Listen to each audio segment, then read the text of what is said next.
বন্ধুরা আশা করি ভালো আছেন। নিউ একটা ব্লগ নিয়ে চলে আসলাম, দেখতে থাকো সাথে থেকে ভিডিওটা।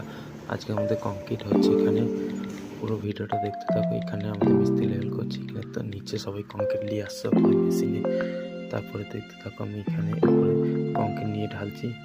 ঢালার পর এখানে মিস্ত্রিটা 2-4টে নিয়ে ঢেলে দিল। ঢালার পর আমি এখানে লিলটনটা ঢালার পর তারপরে ওখানে একটা সিট আউট আছে, সিট আউট এখানে গজাল মেরে লেভেল করে সুতো বাঁধবো। সুতো বাঁধার পর এখানটা পুরোটা লেভেল করার পর